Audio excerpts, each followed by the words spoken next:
राम राम मंडळी. कसं चाललंय? अहो आनंदातच चाललं असणार आहे. आणि एकच नंबर. अहो तुमच्याकडे बघितल्यानंतर खरंच एक ती प्रेरणा मिळते ना, की त्या प्रेरणेमुळेच तर मी तुमच्यासमोर असा उभा आहे. आता बघा ना, घराघरामध्ये सगळी माणसं आता अशी बंदिस्त झालेली आहेत. त्यांचा कोंडमारा झालेला आहे. त्यांना बाहेर पडता येईना. त्यांची घुसमट वाढत चाललेली आहे. आणि यातूनच काय होतं मग, अनेक ताणतणाव, संघर्ष असे वाढायला जातात. अलीकडच्या नात्यामध्ये सुद्धा बघा ना, खूप, खूप, खूप, खूप अंतर पडत चाललंय. अहो, नाती सुद्धा बघा कशी आहेत. नाती, ना-ती, ना-तू अशी सगळी काय झालेली आहेत, नाती झालीत. आणि अशीच नाती काय करतात बघा, जवळ जर आली ना, तर खूप पुढं नेतात आणि जवळनं जर दूर गेली ना, तर खूप मागे आणतात. आणि अशाच नात्यातला एक म्हणजे अत्यंत जिव्हाळीचा नात्यातला संबंध म्हणजे मुलाचा आणि वडिलांचा. त्यालाच म्हणायचं बाप-लेकाचा. आता बाप-लेक दोघं शक्यता आता एकच मुलगा, एक मुलगी अशा प्रमाणे चाललेलं आहे आणि मग ती बाप-लेकाच्यामध्ये संवाद होतो, कधी विवाद होतो, कधी वाद होतो, प्रतिवाद होतो आणि त्यातून ते काय करतात दोघं घडत असतात आणि असेच ते बाप-लेक असतात आणि ते बाप-लेकाच्यामध्ये काय चाललेलं असतं, बोलणं चाललेलं असतं. कधी खेळीमेळीचं असतं, कधी वादाचं असतं, कधी समजुतीचं असतं, सांत्वनाचं असतं आणि सगळ्यात महत्त्वाचं म्हणजे याच्यामध्ये काय पडते जनरेशन गॅप पडते. म्हणजे ॲडजस्टमेंट इज द लाईफ. ज्याला तडजोड करता येते ना, त्याला जगता येतं. आता बाप नावाची वस्तू कशी असते, अहो तो झिजतो, तो त्याच पद्धतीने काय करत असतो, खूप काय करत असतो. तो कधी-कधी रागवतो, प्रेमानेही बोलतो. पण ते रागवलेलं ते मुलांना आवडत नाही आणि अलीकडच्या मुलाला ते बोललेलं तर अजिबातच आवडत नाही. पण तरीसुद्धा बोलावं लागतं आणि मुलांनी सुद्धा समजून घेतलं पाहिजे, बापाची भूमिका काय आहे ती आणि बापाने सुद्धा मुलाचं समजून घेतलं पाहिजे. बदलत्या या वातावरणामध्ये आपण काय केलं पाहिजे, बदलत राहिलं पाहिजे. अहो, असेच ते बापल्याक आपले बसले. बसता-बसता दोघांनी मोबाईल घेतला. दोघं मोबाईलवर अगदी एकदम गढून गेले. कळलंच नाही तर आपण एकमेकाच्या शेजारी बसलो. ते नंतर पोराच्या लक्षात आलंय आपण वडिलांच्या शेजारी बसलोय. वडिलांच्या लक्षात आलंय आपण पोराच्या शेजारी बसलोय आणि बसताना कशी बसली होती राव! तुम्ही डोक्यात सुद्धा विचार केला नसेल असा. 5 फुटाचा सोफा सेट होता. त्या 5 फुटाच्या सोफावर एक दक्षिण ध्रुव आणि एक उत्तर ध्रुव बसल्यागत अगदी कडेला आणि मध्ये सुरक्षित अंतर ठेवलेलं. का? आता तो शब्दच पडलाय ना सुरक्षित अंतर. एकदम सुरक्षित अंतर ठेवून ते दोघं असं आपल्यात बसलेले होते आणि बरेच अर्धा पाऊण तास झाला त्या मोबाईलमध्ये आणि मग त्यांना त्या मोबाईलचा थोडासा कंटाळा आला आणि कंटाळा आल्यानंतर त्या मुलाने वडिलांकडे बघितलं आणि म्हटलं, "बाबा, टीव्ही चालू करायचा का?" बाबांना टीव्हीचं फारसं आकर्षण नव्हतं. "काय करायचं अभ्यास कर." "अहो, अभ्यास तर करणारच आहे, पण टीव्हीसुद्धा चांगली माहिती मिळते, ती मला घ्यायची." "बरं, बरं, कर चालू," म्हटले. "चांगला चॅनल लाव." मुलगा उठला सुद्धा नाही. तर तसाच याला रिमोट घेतला आणि त्यांनी काय केलं, तिथंच ते होतं ते बटन टाकलं आणि रिमोटने काय केला, तो टीव्ही चालू केला.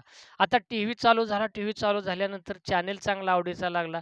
चॅनल आवडीचा लागल्यानंतर त्याच्यावर अगदी जुनी मराठी चित्रपट गीतं लागली. अगदी फार चांगली आणि त्या मुलाची चुळबुळ लागली. वडील त्याच्यामध्ये तल्लीन झाले आणि त्या मुलाला वाटत होतं, की चॅनल बदलावं. पण आता हा चॅनल शेजारी असताना हा चॅनल कसा लावायचा? म्हणून त्याची थोडीशी चुळबुळ चालली आणि थोडासा तो शांत झाला आणि मग त्यांनी काय केलं, ते वडील गाण्यामध्ये तंद्रीमध्ये असताना त्यांनी काय केला, थोडासा चॅनल बदलला आणि चॅनल बदलल्यानंतर काय बघा, एक चांगला हिंदी सिनेमा लावला. मस्त हिंदी सिनेमा लागला.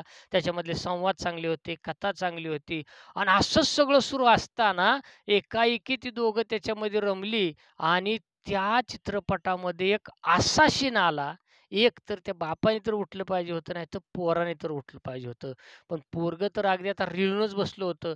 असं डोळं फाडफाड, फाडफाड बघून ते स्क्रीनकडे बघत होतं आणि ते बापाला वाटलं आपण उठावं, पण त्यालाही बघावसं वाटलं. तेही बघत राहिले. दोघंही बघत राहिली. दोघांच्या मनामध्ये येत होतं, "अरे कुणीतरी उठावं, हे काय बरोबर चाललंय का?" पोराला वाटायचं आपण बापाच्या शेजारी बसलोय, बापाला वाटायचं आपण पोराशेजारी बसलोय. पण उठायचं कोणी? शेवटी त्या बापाने काय केलं, असं पोराकडे बघितलं, पण पोराने बापाकडे बघायची सुद्धा तस्ती घेतली नाही. ते आपलं सरळ स्क्रीनकडे बघत होतं. पुन्हा बापाच्या मनात आलं उठावं. अहो, एवढं करता-करता 5 मिनिटं गेलं. शेवटी बापाने स्क्रीनकडे बघितलं. आता बंद करायचं तर धाडस नव्हतं. शेवटी ते बाप उठलं आणि घराच्या बाहेर गेलं. हाताला हात बांधलं आणि त्या अंगणामध्ये असं इरझऱ्या घालायला लागलं आणि बऱ्याच वेळ इरझऱ्या घातल्यानंतर 10 मिनिटांनी आतनं आवाज आला, "बाबा, शीन संपलाय, आत या." बापाने कपाळास हात मारला. आला म्हणला, "माझा शिनवाटाच गेला. काय लेकरला का काय चाललंय?" "काय नाही बाबा," म्हणला, "या आत या." ते बाबा आत गेले. पुन्हा तो चित्रपट लागला आणि चित्रपट तो संपला. पोरगं उठून ते आपल्या कामाला गेलं आणि मग बापाने त्याच्या डोक्यातले विचार चालू केलं, की पोरगं आता वयात आलेलं आहे. आपणही त्याला समजून घेतलं पाहिजे. मुळात आपली हीच चूक झाली, की आपण तो टीव्ही एकत्रित लावत असताना योग्य चॅनेल लावायला पाहिजे होता. त्याच्यावर योग्य पाहिजे होतं. पण मला आज सांगा, खरंच टीव्हीवर पाहण्यासारखं योग्य असं काय आहे का? बरेच चॅनेल योग्य आहेत, पण आपण त्याच्याकडे जात नाही. चंगळवाद वाढत चाललाय, पण चंगळवादामध्ये सुद्धा नको ते आपल्या घरापर्यंत पोहोचत चाललंय, याची सुद्धा आपण दक्षता घेतली पाहिजे आणि त्या टीव्हीच्या, त्या इडियट बॉक्सपासून थोडंसं आपण दूर गेलं पाहिजे. नाहीतर असे काही सीन येतील, की आपल्या आयुष्यात कधी सीन बघितलं नव्हतं आणि आपल्याला शिनवाटाच येणार नाही. पण शिनवाटा आला पाहिजे. काही सीन आपण सहकुटुंब, सहपरिवार बघितले पाहिजे, बोललं पाहिजे आणि जे अंतर वाढत चाललंय ना, ते अंतर आपण हळू-हळू कमी केलं पाहिजे.